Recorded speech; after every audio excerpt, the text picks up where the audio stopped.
On the Irish History Boys, there's no money for Northern Ireland, say the British government, on controversy about being in Europe. No, it's still history. It's not today. It's 1975 when the British government said there'd no money for Northern Ireland, and there was controversy about whether or not we should remain or leave the European Economic Community, subsequently the European Union. Plus the GAA, people in the north complaining about the BBC not getting coverage of the GAA. Ha ha, things change, eh? Casement Park, will it ever be built? Well, we will find out the answer on the Irish History Boys.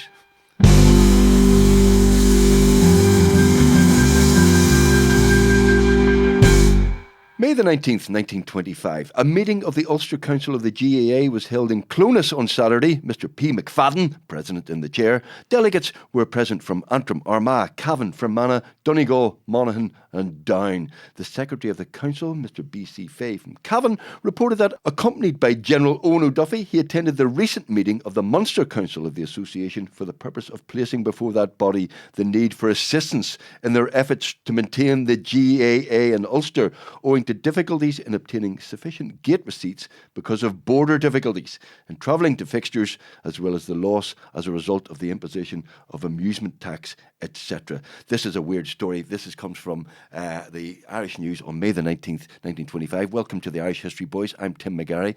I'm Cormac Moore. Cormac Moore, you're an expert on sport in Ireland. What's going on here? The GAA in 1925 are having a meeting. GAA, we know, All Ireland body, up the Republic there. And there's some talk here of the 6 counties wanting to special treatment, wanting to split from the GAA. No, split from the GAA, absolutely not. They just wanted a special organiser. They had a unique set of circumstances that the rest of Ireland didn't have, that the government they were under didn't really like them. And so they found it very difficult to survive in lots of parts of the 6 counties after partition. They were seen as more of a political body than a sporting body by the Northern authorities. Really? Really? Yeah. The GAA are seen as a political organisation? Well, they were then anyway, yeah, and I think some people still do they? Well, I don't know. Have you ever heard of Casement Park? No, tell me about it. I've heard of Corrigan Park. I'm still waiting to see Casement Park. So it was a big issue, and it was a real problem for the GAA. The GAA was formed in 1884, in November 1884. The one province that had most difficulty in attracting members and followers was in Ulster, particularly the further north and east you went. Right. And so it always had kind of more pressing issues, more competitors. It obviously had a huge community in the north that would not been pro-GAA at all, would have been Protestant. And the GAA has not historically attracted a lot of Protestants or Unionists, to its fault. Now, and in some ways, it even though it's never been openly sectarian and it wants to be an all Ireland body, it definitely wasn't considered a cross community body for years. Now it is making good efforts now, but at the time of partition, it was considered a nationalist body. Now it as a body always considered itself number one a sporting body, but a lot of its members, a lot of its leaders were closely associated with the independence struggle against Britain. And then obviously after Bloody Sunday in Croke Park in 1920, that was kind of that link between Sinn Féin, the IRA, and the GAA was enshrined almost. Yeah. In the north, there was always problems with northern authorities, pretty much from the way partition started. And there's this. I'm going to talk about kind of a wave of violence that happens. Pretty much it ends up kind of in Belfast. It ends up with 4 kids being killed and two women being killed in Weaver Street in North Belfast in February 1922. But it starts off in Derry Jail. The members of the IRA tried to free some prisoners, and they actually in Derry Jail, and they put chloroform on a couple of prison guards, and at least one of them dies, maybe 2, but one of them definitely dies. And then three of the people, the escapees are caught. Specials catch them before they can get away, and 3 are sentenced to death. So in January, this is December 1921. This is around the time of the treaty. In January 1922, the Ulster football final, GAA Ulster senior football final, is on in Derry, and the Monaghan footballers are travelling up to the final. Now, they're not all going there for the final. Some of them are going there to free the 3 people who are due to be executed in Derry jail, but they're stopped in Tyrone by the specials and found guns and so on in the car. They're arrested. They're imprisoned. And Michael Collins, who at this stage has become the chairman of the provisional government of the Free State. This is just after the treaty was signed. So, and he's disgusted with this. And then he leads an excursion into the north because of the footballers being arrested. He leads an excursion into the north. So you say football, it's actual players themselves who were IRA men? Some members were players, some members, like Daniel Hogan, his brother Michael was killed in Croke Park. Right. The reason why Hogan stand in Croke Park is because Michael Hogan was a Tipperary player. Right. He was killed. But Daniel Hogan is kind of right-hand man of Owen O'Duffy, who you mentioned in the speech. Right. He was very high up in the IRA. He became a Garda commissioner. Yeah. He was high up in the Free State Army. But he was in a Monaghan football team, Daniel Hogan, but he was also in the IRA. So there were members in the IRA who were on the Monaghan football team. Right. So some were going for football reasons, some were also going for to free the three Derry jail people. Michael Collins, though, he takes revenge or orders the kidnapping of between 40 and 50 loyalists from Tyrone and Fermanagh, and they're taken across the border. The Northern government goes crazy. There's a huge a lot more specials are put as border areas. Roads are trenched. It becomes very, very tense. The whole situation in the north. And one of these extra kind of deployment of specials, it going from Belfast to somewhere in Tyrone, but it stops off in Clones in Monaghan, which is Free State territory. Right. And they stop off to change trains, but the local IRA gets wind of it, that the specials are waiting at a platform here. Let's attack them. So a gun battle takes place at Clones train station.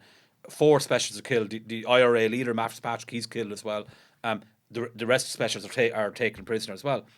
And then a cycle of violence starts in Belfast immediately afterwards, where many more people are killed. The worst case, I think, of all that period, that whole sectarian tension in the north from 1920 to 1922, the worst example I've seen was there was a group of girls, children playing on this. It was a kind of a Catholic enclave in North Belfast called Weaver Street. It's no longer there. Weaver Street's gone now. And they were out playing. It was a February evening. It was in February 13th, but it was quite a mild evening. They're outside playing in until about 8 o'clock or so.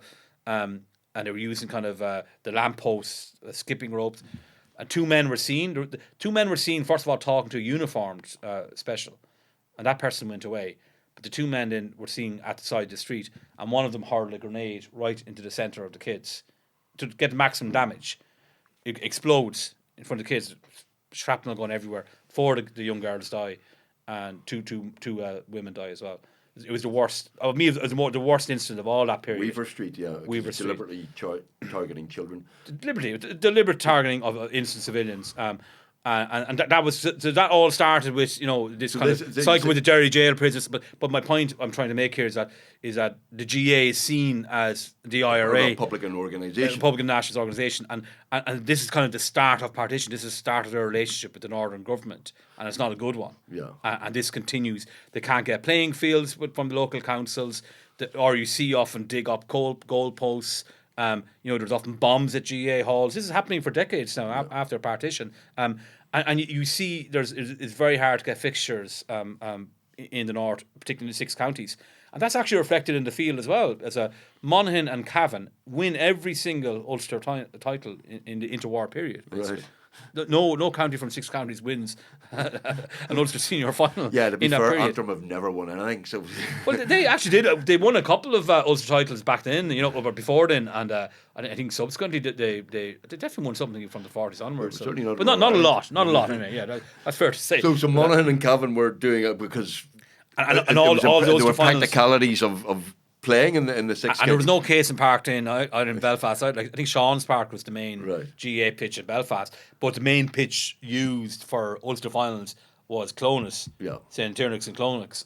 So the GAA was kind of partitioning football as well, in that it kind of ignored the 6 counties. It had all the major finals in Clones. Monaghan and Cavan were completely dominant in the field as well. So there was this feeling that something had to be done to keep the GAA alive in the 6 counties. Even the BBC. Look, we'll talk about in '75. Actually, we've got here that BBC's inadequate coverage of Gaelic games is the subject of a letter. Yeah. This is 75, but 25. So the BBC starts in I think it was 24. It sets up in the north. Yeah. The year after it sets up in England, and they have no coverage of Gaelic games. You look at the newspapers. The only one that does have coverage really is Irish News. So there's this kind of, and the Northern government is totally opposed to GA, sees it as a political body as opposed to a sporting body, and does its best basically to make sure that it doesn't thrive, it does well. So but the GA ignore the pleas from GA members in the north to get a special organizer. They continue to. So this was the meeting in 25. You're saying, listen, we need special help here from Central GAA, Central Council, or from the rest of the 26 counties. Our circumstances are different. Yeah, and they were different, and they did need more help, and the GAA said no. And the GAA said no. We're not going to give it to you because the GAA is partitionist. Well, in this instance, they definitely could have done more to help struggling members of 6 counties. Right. They should have done more. And they didn't, And it's interesting as well. The GA they tweaked a bit their rules. So they had a lot of bans on foreign games. They had bans on, if you remember, the civil service. Oh yes. If you remember civil service, like a teacher, for example, this is in 1919. This is passed. You weren't allowed to be a member of the GA. What? So you had to quit your job as a teacher, or if you're teacher or Dublin Castle. Back in 1919, this is passed with GA, an annual congress. But they changed it though for. Is that sorry? Your civil service, as in the British civil service as well. Yeah, but teachers as well. Teachers. Yeah, because they were part of British civil service in 1919. But they tweaked it though for the north in 1922 that teachers were allowed to teach, even though they were taking money from the British government. But it was a very sensitive subject. They had a ban on RIC, Royal Irish Constabulary members, and British soldiers. Couldn't play GAA. But they obviously changed. The RIC obviously was disbanded, and the Gardaí came aboard, so they obviously allowed Gardaí in, but they wouldn't allow RUC obviously become members, or British Army. So there was they tweaked the rules a little bit to recognise the change, constitutional position of the island. But it didn't help the 6 counties much. They really struggled, and were under a lot of pressure from the northern authorities at that time. My favourite story of recent times is a certain person rang up the Nolan show. Who was that? The same person? No. A certain person rang up about the Casement Park issue. And said that his concern was, it was a unionist obviously, his concern was that if Casement Park was built, the GAA might rename the park after some Republican ruler. I heard that as well. I heard that one. That was a great one. Yeah. So that's still an issue today. They're named parks after Roger Casement, and that Roger Casement, of course, executed in 1916. Yeah. A lot of people don't know where he went to school. Do you know where Roger Casement went to school? Don't say Malachy, did he? No, Ballymena. Oh, Ballymena. Ballymena, yeah. Roger Casement, good Protestant, went to school in Ballymena. He's like a fascinating character. His father died in the Adair Arms Hotel in Ballymena. Okay, yeah. That was my compromise solution to Casement Park. Build it, but move it to Ballymena. And how was that go down? It hasn't gone down well so far, I'll be honest with you. Keep plugging away. You might get a shot at it, Jess. Because Casement Park isn't going anywhere either. But this link between politics and the GAA is fascinating, because it had always been seen as a nationalist organisation. And it is not. It is a nationalist organisation. Again, GAA will always say, we don't get involved in politics. So GAA is probably the most politically sporting of all sporting bodies in the world. The GAA could be argued as being the most political. It's a political body. I'm on the official GAA history committee, and I've a huge amount of time for the GAA. I think it's a wonderful organisation, absolutely wonderful organisation. But it is a political organisation. Yeah. And always has been, it plays the national anthem everywhere. Absolutely. I went up to see Lochgeel versus Dunloy, or Lochgeel versus Ballycastle, and in Lochgeel they play the national anthem. Yeah, exactly. So God Save the Queen. King. I forget the poor Queen's. Well, she was there for over 70 years. I know, sorry. And tricolours flying everywhere and scoreboards in yeah. Irish and all that sort of stuff. You know, Look, it's a national body. It is an outwardly nationalist body. Yeah. It always has been. So if you say you're not involved, it's not a political organisation, it makes no sense because it's obviously a nationalist body. No, look, I'm a huge admirer of Jarlath Burns, the current president, and he's principal in the school in Bedsbrook in Down, and he's invited Orange Order in. He's really tried to get the GAA to understand the the unionist community, and he genuinely does want to reach out to them, and there's a lot of efforts being made, but it has to go both ways as well, and we're not there yet, I think, so. Well, I'm going to read you this letter from the Irish News on May the 22nd, 1975, because I do like that. I do like the tone. It's from James E.P. Goff from Belfast. It says, I'm writing to see if, through your columns, I can highlight the inadequate coverage of Gaelic football on Northern Ireland BBC television. This is 1975. I have written to Joy Williams, Northern Ireland BBC Sports Department, asking for a better coverage of Gaelic football and received a reply in which she informs me that she does not hold any prospect of a better coverage in the near future. Soccer, rugby, boxing, hockey, motor racing, etc. all get big coverage, and I would like to give an example of the reason for my complaint. On March 17th, Ulster played in Croke Park, which match was shown on RTE live, but unfortunately Northern Ireland viewers did not have the opportunity of seeing the match as it was not televised on NI BBC television. It is normal practice to screen sporting events on Northern Ireland interest shown by RTE. When the Railway Cup match was played, all the BBC could manage was to give the result of the match at 11:40 on the late news. Surely the BBC and I are neglecting their duty. Are they not there to serve the people and cater for their interests? Gaelic football is the biggest spectator sport in Northern Ireland. All I ask for is fair treatment for the GAA game. Yeah. That hasn't changed. You could have read that letter out from 2025. People still complain. Well, a lot of unionists say that BBC show too much coverage. Absolutely, far too much. Yeah. But back in the 20s, when the BBC was starting to function, and it never had any coverage of GAA for years and years. You would not find any recognition of it at all, of its scores, of the matches. Thank God for the Irish News, because there's plenty of coverage of the GAA in the Irish News. Yeah, I'm not saying too much. All I'm saying is, if there was a nuclear war, it'll be third after Cross McLean Rangers beat Carrickmacross. I look at the papers every for 50 years and 100 years, and last year I was 1974 was the World Cup final. Was happening in West Germany. West Germany beat the Netherlands 2-1 the final. And I was going to, because I love that tournament, because that was the start of total football. Johan Cruyff, and they should have won the game. They didn't. The crafty Germans found a way of getting a win. And I was going, I'm sure there's going to be loads of coverage on the Irish News about that match. Nothing. I couldn't, this days after, there was no coverage of Irish News. It was back-to-back GAA coverage and a bit of horse racing. A bit of horse racing, but zero coverage of football, of soccer. You'd be hard-pressed to get the hockey results too, I'll be honest with you. I would say that as well, yeah. In fairness, they had a bit of rugby now. They mentioned the Lions, or any Six Nations, or Five Nations as it was then, they would have mentioned. But for the World Cup, you would have thought would have got a bit more exposure, but the Irish News has been holding the banner for GAA for time immemorial, I think. You would hear from northern players as well that when they're playing teams from the south in the GAA, that they, there's a lot of kind of, you're black Northerners, you're kind of Brits. There's a lot of that still. Sledging, I think is the term. Sledging is the official term. Called, the official term. I think it's the official term with a lot of bad language involved, and that they can be quite partitionist to the GAA.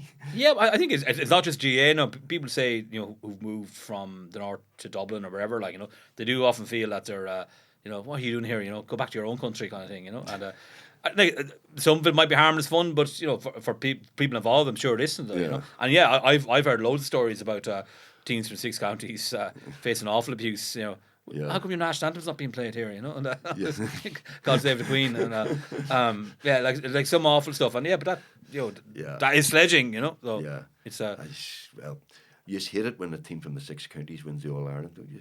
I certainly don't. Armagh won.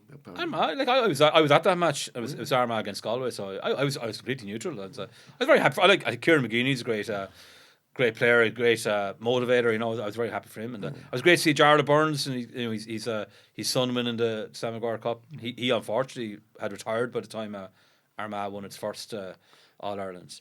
So I absolutely like. I remember being at the All Ireland final. Even that, sorry, down winning now. Down Yeah. played beautiful football. I always thought won 5 All Irelands. I was at the one in '94 between Dublin and Down, and that was a great team. That was a great Down team.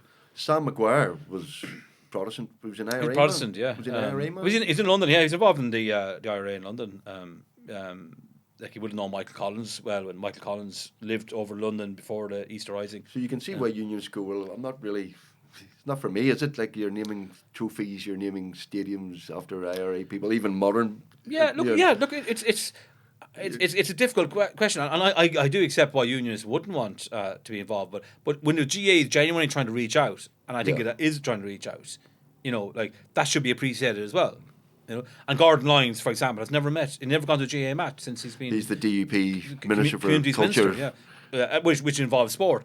And he's been at Tiddlywinks matches, and he's been at every other sport, but he will not go to a GAA match. And don't tell me that's not political. So the reason Casement Park has not been built, it's not just money, because there's a lot of money involved, but there's politics. There's a lot of politics involved. People can't really blame Gordon Lyons for Casement Park. Like GUP, obviously stopped. Long Kesha was going to be this great stadium for all 3 sports of rugby, football, and GAA. That should have happened. That would have been great. I think that would have been a really good solution. But the DUP stopped that.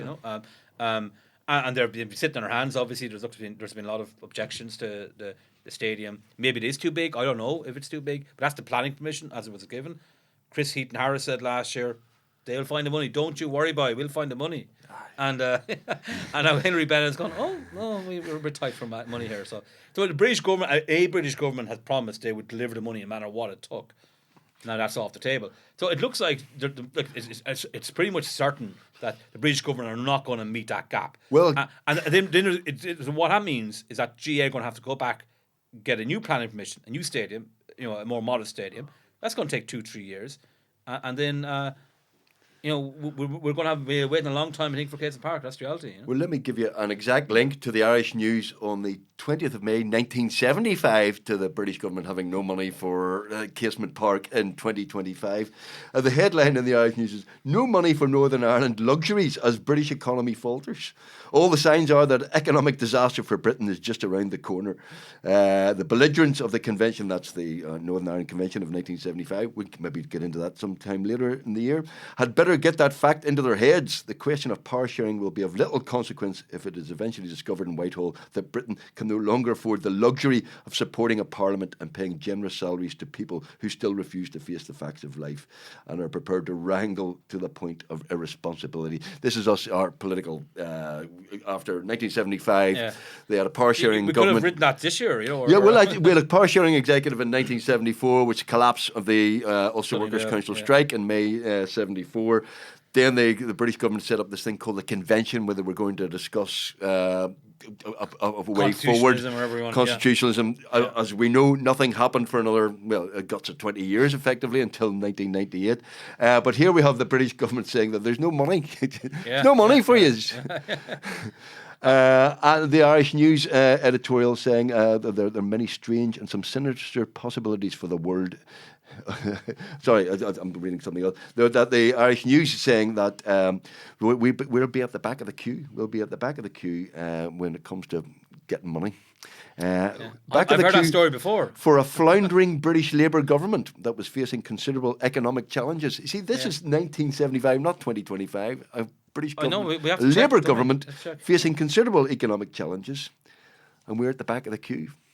It could be written today. It's And that's the issue is, and a load of people say who want to unite Ireland will say, like, you have 18 seats here in Westminster out of 650, and none of the major political parties who are going to form a government are I know Conservative Party run candidates, but to get your cat, I think Alex Kane, a columnist in the Irish News, said my cat would actually get more votes than the Conservative Party do in each election here. Labour don't run, so you're just not. You're going to be the back of the queue, and that's the reality, because the people who elect those politicians are not in Northern Ireland, and the concerns of any government is going to be who's going to get them elected, and that's always the case. It's it always is going to be back.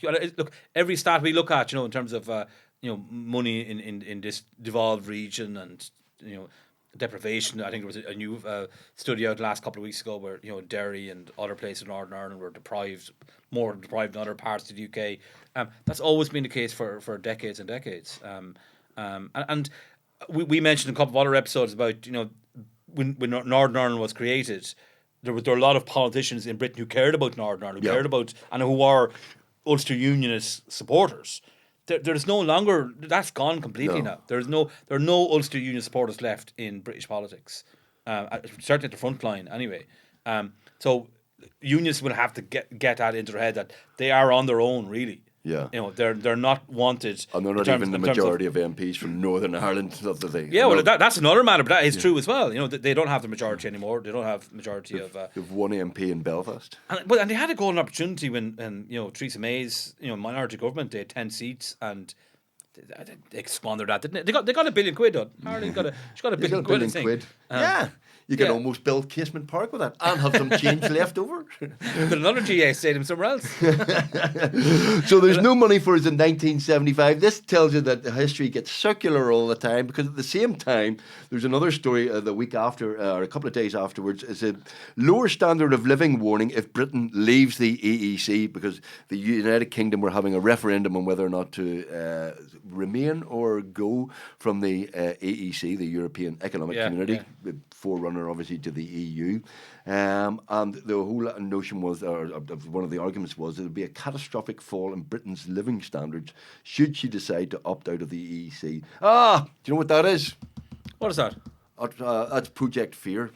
Project Fear, exactly. Project Fear, 1975. They tell us we'd have no money. I'm from the south, so I'm still, in a country that's a member of the EU. So tell me of the benefits of Brexit. Tell me of the economic benefits of Brexit. Do you not want a blue passport? Everybody wants a blue passport. That's it. And we're the British people. And you can have really bad vacuum cleaners as well, can't you? British people really unhealthy ones. That Jacob Rees-Mogg. There's a name I haven't heard in a while. British people like queuing. I like queuing of the non-EU. Yeah. Well, you're being facetious. I know you're being facetious, but there are people who say, well, we've got independence from the European Union. We can make our own Those dictators rules. We don't have from Berlin and Brussels. They'll not tell me how to what meat I can eat and how safe it can be. How chlorinated it will be. But here in 1975, the argument was, it was yes or no. It's an in-out referendum, and those people are saying, people on the left were very much against the EU. Tony Benn and people like that were against the EU. And Sinn Féin. Were against and the Scottish National Party were against EEC. But look, it's... Well, here's an interesting... those supporting Northern Ireland in Europe movement are the SDLP, Alliance, Unionist and Vanguard politicians. In fact, everyone except Republicans and the DUP. The DUP, So you've got to be fair to them. They were consistently anti-European, weren't they? And they at least stuck to their guns and were anti-European right up to Brexit. The Shinners suddenly changed. Europeans or the DUP and the Republicans could have been allies, no? Yeah, they were. They were, yeah. So the DUP were always against Europe. Yeah, always. Yeah. No, to me, it still doesn't make logical sense for them to be against Europe, because that's purely a matter for your opinion. It is, but it doesn't make it. They don't appear to have thought through Brexit, have they? No, I remember someone saying soon after that it was probably the worst series of miscalculations by a political party he had seen in his lifetime. The amount of blunders, catastrophic blunders that DUP walked into over Brexit. And they still do in some respects. They still go on and harp on about the Windsor Framework and protocol, and they don't want to talk about the root of the problem, which was actually leaving Europe in the first place. And it has I still think we are away from a border poll, a bit away from it, but it is going to happen, and has in some ways been hastened by Brexit. And Britain is going to get poorer. Like I go to London at least once a year, and you even notice London, such a just world city. Yeah, it does seem to be deteriorating. It doesn't seem to have. It's lost a bit of its luster. It's I see all over Britain that it's got poor. Like I think what was it? People are €2,000 less well off now than they were before Brexit. I think you mean pounds sterling, my friend. The United sorry. Kingdom, See, we have none of your foreign money. None of your- Pounds sterling. but £2,000 worth of. Hang on, that's even But worse. is a northern pound is that accepted in Britain? Is it? That's foreign too. Yes, but we have freedom, as Do you? Nigel Farage would say. We have Independence We have Day. freedom. Well, Donald Trump puts on a tariff. He gives us less of a tariff that he puts on Does the that mean EU. you'll have Independence Day and Liberation Day together? That's right. And you've got to remember that the whole point of the EU was to rip off the United States, according to Donald Trump. There's an historian. We should get him on the podcast. Yeah, very knowledgeable individual is Donald Trump. Yeah. But here we are in 75. The referendum in Britain, it passes fairly easily, if I remember Yeah, correctly. it does. It does. They get a fairly substantial majority. Well, there was no civil war in the Tory party at that stage. So Yes, there was a civil war in the Labour Party, wasn't there? Yeah, but it wasn't that massive. Like I think did Harold Wilson not give everybody a free vote? Is that am I correct? I don't know for sure, but it wasn't like I don't think it was. It was definitely wasn't to the extent of the Tory civil war with Brexit. Over Brexit, but yeah. there was a small cohort of Labour Party that were opposed, like Tony Benz, he said, but most Labour parties supported it, and it passed easily, So Yeah. Ladies and gentlemen, if you want to get in touch with the programme, the podcast, get in touch anytime on WhatsApp or email. Let us know if you have any questions. You can contact us on 07483 313 842 or drop us an email at irishhistoryboys@gmail.com. So lower standards of living in 1975 because we got a Labour government. Exactly, yeah. Because 2025, of the Labour government. Yeah. We have a Labour government. I don't want to go on about how old you are. You can, Tim. no, you go But on. I remember. Do you remember the cost of living crisis in the 70s? Do you? I do. I remember the winter of discontent in 1979.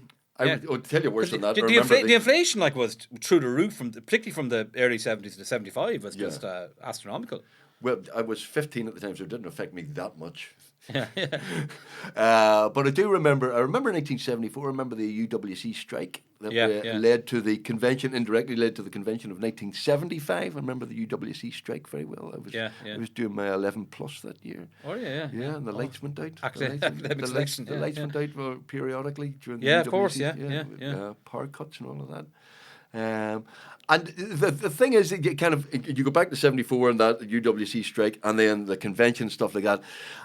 We're kind of still, even in 75 compared to 25, we're kind of becoming less relevant to British politics. Apart from the violence, they don't really care. No, they're not. They're not emotionally involved in it. Like it's a problem, for them that they need to resolve. And honestly, they would have left if they could have. Yeah, they felt. I think that if they could have got away with it, peaceably with it. and without.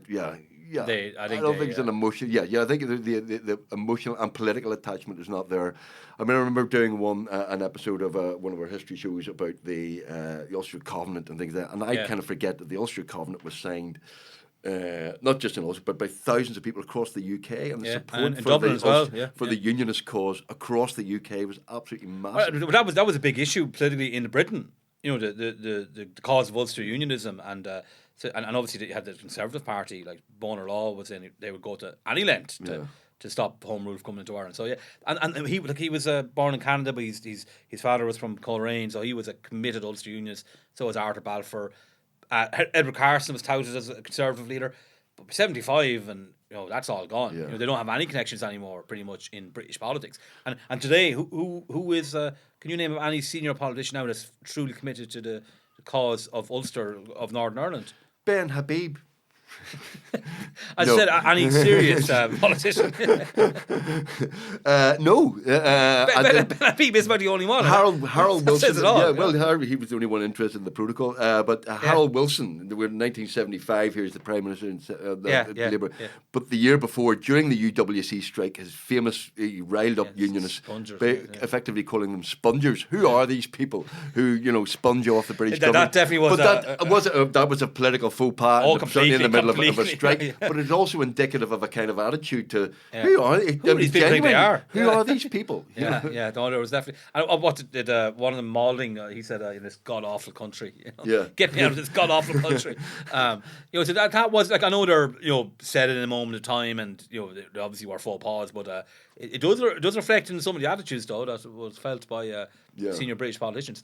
But the main point we keep on coming back to is that the interest and the passion that say British politicians had for Northern Ireland, for Ulster back 100 years ago, that's gone, and it's been gone for a long time. It's been gone for pretty much since Carson and Craig left, from the 1940, you could say, that the interest and commitment to Ulster was not based on passion or genuine caring for I remember Northern Ireland. talking to Alex Kane, funny enough, about you were saying about the time when the DUP had the balance of power in 2017. Yeah.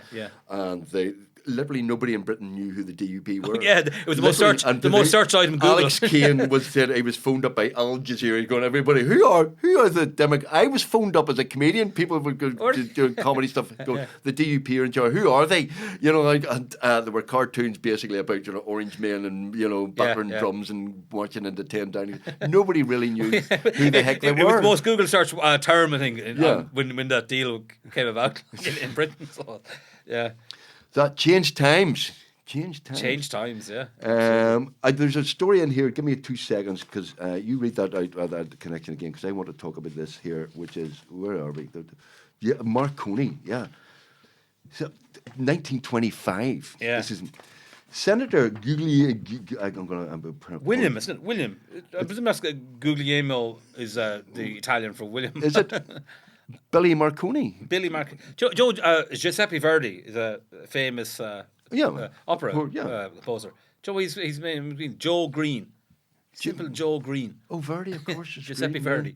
Giuseppe Verdi sounds better, doesn't it? He's got an excellent requiem, if you like a good requiem. I do. I'm a huge Verdi fan. Oh, yeah. Senator Guglielmo Marconi. Marconi bids us look forward to alarming possibilities. He is firmly convinced that the day is fast approaching when beam stations using short waves and employing a fraction of the power utilised in the present high power stations will be able to carry on communication at practically any time between any 2 points of the Earth's surface, and at a much higher speed that is now possible. This is 100 years ago.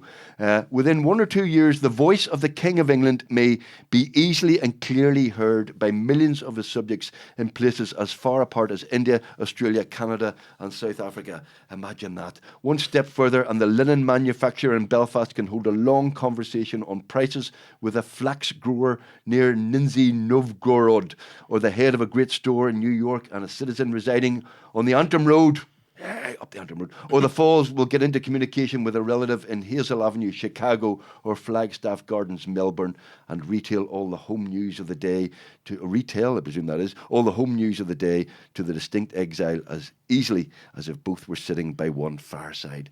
I mean, this is a prospect which the Irish News reports on the many strange and some sinister possibilities for the world in the growth of Marconi's system. Yeah, that's technology. Could technology be kind of a conduit for bad? Well, you see, communication technology develops. We're making the world a smaller and less private place. It's certainly a less private place. This 100 years ago, and we think now, like, wow, they had no idea what was coming their way, did they? No. They didn't really. Either do we. We have no idea. Like, AI is a relatively new concept, isn't it? And like, what's it going to be like? What is 5 years, 10 years going to be like? It's probably going to be very different than what it is now. Yeah. And like, look how much the internet and social media's changed our lives. So they were obviously, telephoning someone or having a conversation was a very difficult, tricky thing to do. It was all still, letters and telegrams. Most people couldn't go near a telephone at this stage still. But the world was shrinking though in terms of size, and people were being able to get around it and get in touch with people a lot easier. And it was scary for some, and it was very exciting for many others. Yeah. Well, all technology changes. It changes the world. It doesn't just. It doesn't. Exactly. And Marconi, of course, he was Italian, but he was married to an Irish woman, so he did a lot of connections with Ireland. He? Yeah. I did not know that. And he a lot of his. Tell me more. Marconi was married to an Irish woman. Yeah, I can't remember her name now, but he I think a lot of his early work of trying to get in. He was the considered the main guy behind inventing the radio or radio frequencies. He did a lot of his kind of communications with America from Ireland, to try and connect with America from Ireland. So I think near the Rathlin Island, do you think he did some work as well? Yes, yeah. So he did but he was a big fan of Mussolini as well. He's a proud fascist. Was he? So he was, yeah. I didn't know that. But the radio was quite important in the rise of fascism, wasn't it? In terms of Hitler was very good at exploiting radio. Yeah. And Goebbels, was a Goebbels, yeah, he liked a good radio program. he liked a good radio program. He did. Yes, yeah. He was an early pioneer of the podcast. Not very nice podcast, but no. But seriously, the communications like that were fairly new in the late 20s, early 30s. And getting messages to people and being able to emit a lot of propaganda. I don't know if you watched the movie King's Speech, about George V with his stutter and all of that, and having to use the radio, that medium, and it was terrifying. Like I've heard James Craig on radio.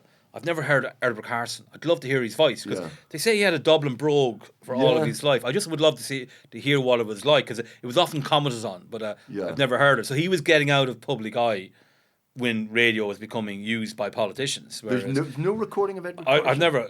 Hey, here's a good opportunity for if WhatsApp us or voice to hear that. 07483 313 842 or drop us an email on irishhistoryboys@gmail.com.